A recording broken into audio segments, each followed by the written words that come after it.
जी नमस्कार दोस्तों, मैं सत्यम मिश्रा और आप देख रहे हैं टीच लर्नर्स का यूट्यूब चैनल। दोस्तों आज ईवीएस का प्रैक्टिस सेट नंबर 2 है। अब बता दें कि ये पूरा आपका PYQ बेस है दोस्तों, और ये NCERT पैटर्न पे प्रश्न जिस तरीके से आपके पूछा जाता है उस तरीके से प्रश्न है। और कल की तैयारी दोस्तों आज से ही करिए, क्योंकि कल हो सकता है बहुत देर हो जाए और आप पूरी तरीके से तैयार न हो पाए। दोस्तों इस चैनल के माध्यम से आपको बता दें कि 3 सब्जेक्ट की तैयारी यहाँ पे करवाई जाएगी आपके सीटेट की।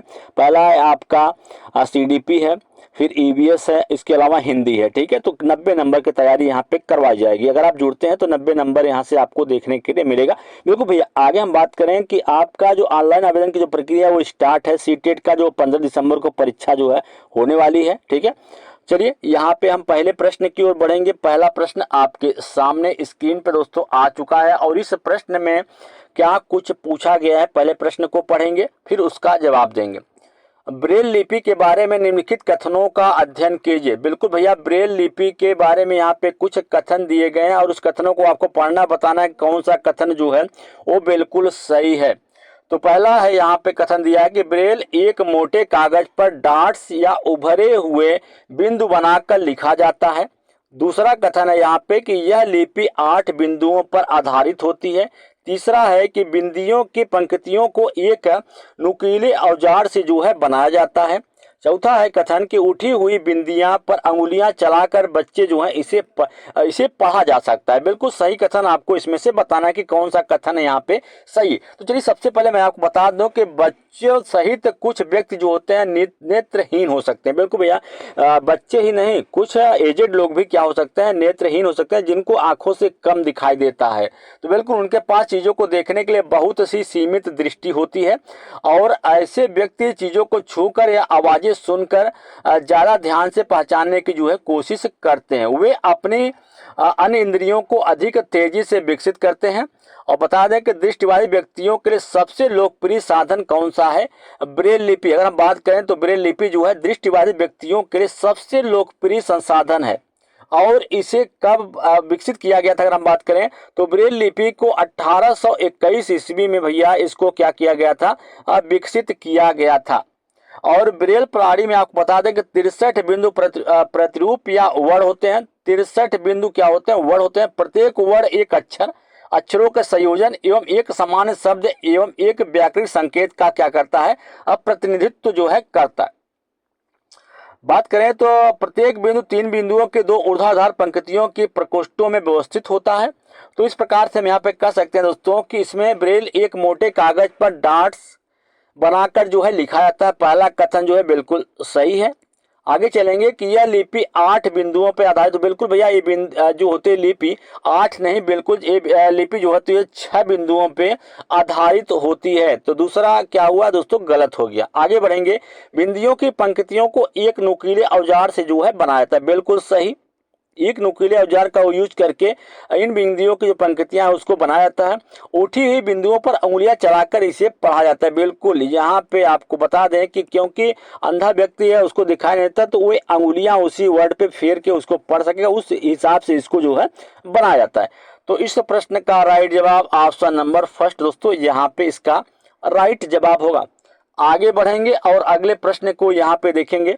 अगला प्रश्न है यहाँ पे कि रेखा की माता प्रतिदिन तालाब से एकत्रित जल में फिटकरी मिलाती है ताकि हल्की निलंबित अशुद्धियों के अवसादन के लिए, कठोर जल को मृत जल में बदलने के लिए, जल में कीटाणुओं को मारने के लिए, जल को रंगहीन करने के लिए। बिल्कुल भैया, यहाँ पे हम बात करें तो फिटकरी, जिसका रासायनिक नाम होता है एल्युमिनियम सल्फेट के रूप में भी फिटकरी को जाना जाता है, को पानी में मिलाया जाता है ताकि निलंबित अशुद्धियों के अवसादन में जो है सहायता मिल सके। फिटकरी एक सार्वभौमिक स्कंदन है, और यह स्कंदन प्रक्रिया के माध्यम से इसमें निलंबित मिट्टी के कणों को क्या कर देता है, स्थिर कर देता है। फिटकरी जब पानी में डाली जाती है तो निलंबित कणों से जुड़ जाता है और एक फ्लोक बनाकर उसका आकार जो है बड़ा कर देता है, और आकार और वजन में वृद्धि के कारण यह झुंड कंटेनर के जो है तली में जमा हो जाता है। तो बिल्कुल हल्के निलंबित अशुद्धियों के अवसादन के लिए जो है फिटकरी जो है उसमें मिलाया जाता है। ठीक है, रेखा की माँ जो है तालाब से पानी लेती है तो उसमें जो अशुद्धियां इस तरीके से हर एक जगह जो है फैली जाती है। जब इसमें फिटकरी का जो है टुकड़ा यहाँ पे जो है डाल दिया जाता है तो ये अशुद्धियां क्या होती हैं दोस्तों, आप बात करें तो यहाँ पे नीचे की जो तली होती है इस तली में जाके बैठ जाती हैं पानी के, फिर इसको पानी अलग कर लेता है और इन अशुद्धियों को जो है हटा दिया जाता है। तो कह सकते हैं कि हल्की निलंबित अशुद्धियों के अवसादन के लिए जो है फिटकरी जो है उसमें मिलाया जाता है। आगे बढ़ेंगे और अगले प्रश्न को यहाँ पे देखेंगे भैया।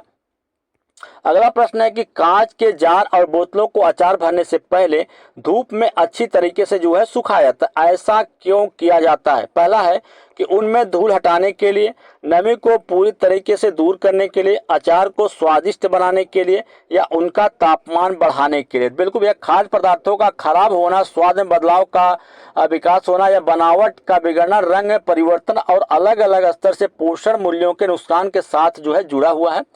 रूपरेखा बात करें तो यहाँ पे कई कारक से भोजन जो है बिगड़ता है या खराब होता है। उदाहरण के लिए कीटों द्वारा, संक्रमण के द्वारा, या भंडारण के लिए उपयुक्त व्यवस्था न होने के कारण भी जो है आपका जो चीजें होती हैं वो खराब हो जाती हैं। और भोजन जो होता है सूक्ष्म जीवों या कीटनाशकों जैसे रसायनों द्वारा भी जो है भोजन आपका दूषित हो जाता है। इसलिए जार और सूक्ष्म जीवों में मौजूद नमी सामग्री को हटाने के लिए अचार के साथ भरने से पहले कांच के ज्वार बोतलों को धूप में सुखाया था, ताकि जो नमी है वो पूरी तरीके से समाप्त हो जाए। अगर नमी बनी रहेगी तो आपके जो भी खाद्य पदार्थ है उसको बिगाड़ने में महत्वपूर्ण भूमिका जो है निभाएगी। इसलिए नमी को पूरी तरीके से दूर करने के लिए जी जो है भैया कि अचार के डिब्बों में जार या बोतलों को अचार भरने से पहले उसे जो होता है अच्छी तरीके से सुखाया जाता है। ठीक है, चलेंगे हम आगे और अगले प्रश्न को यहाँ पे देखेंगे भैया। अगला प्रश्न है आपके सामने कि खाद्य श्रृंखला की अवधारणाओं को पढ़ाने में छात्रों की अधिकतम भागीदारी के लिए निम्नलिखित में से कौन सी शिक्षण रणनीति सबसे प्रभावी होगी?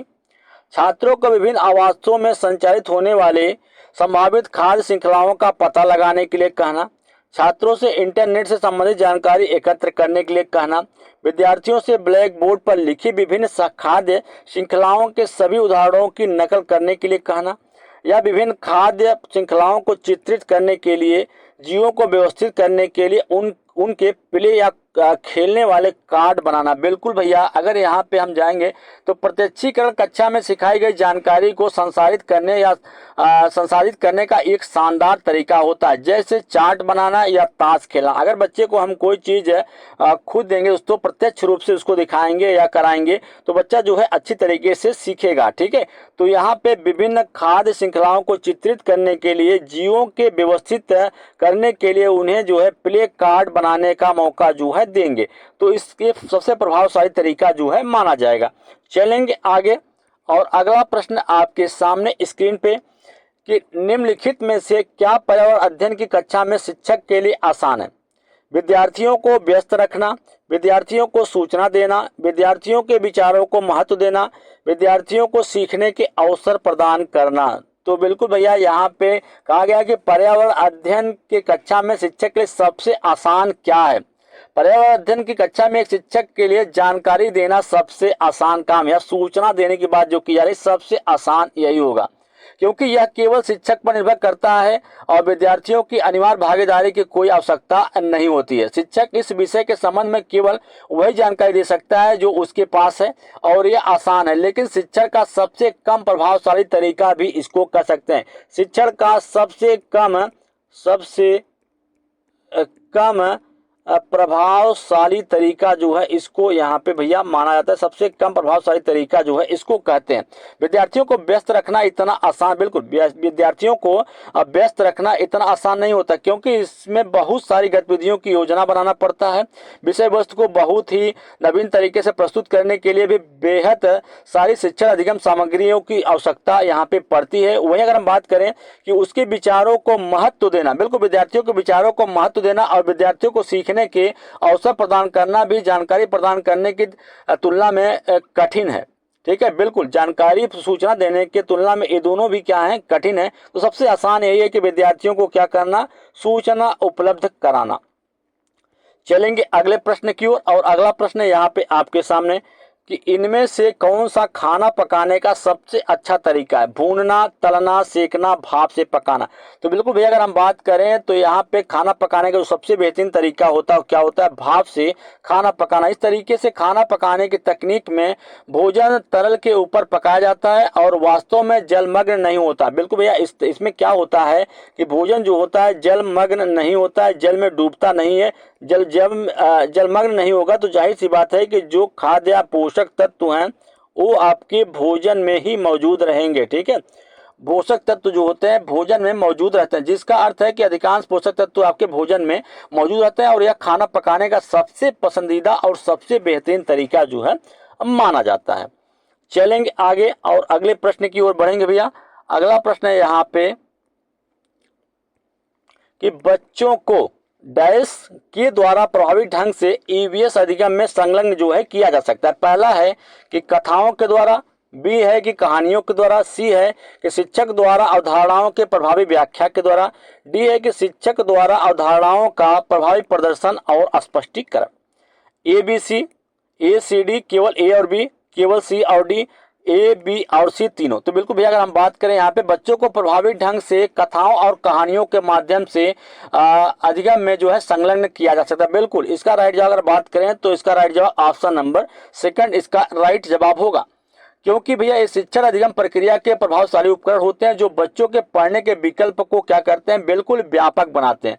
बच्चों द्वारा प्रभावी ढंग से ईवीएस सीखने में संलग्न करने के लिए प्राथमिक स्तर पर ईवीएस में शिक्षण की एक विधि के रूप में कथाओं और कहानियों का जो है उपयोग यहाँ पे किया जाता है। बच्चों में कल्पनाशीलता और रचनात्मक क्षमता को बढ़ावा देता है, रुचि विकसित करना और बच्चों को मनोरंजन और आनंद जो है प्रदान करता है। कथाएं और कहानियां बच्चों के शब्दावली सुनने और सोच कौशल में क्या करती है? वृद्धि करती है। बच्चों को अपने स्वयं के अनुभवों के आधार पर अर्थ निर्माण करने में सक्षम बनाती है। कौन? कथाएं और कहानियां।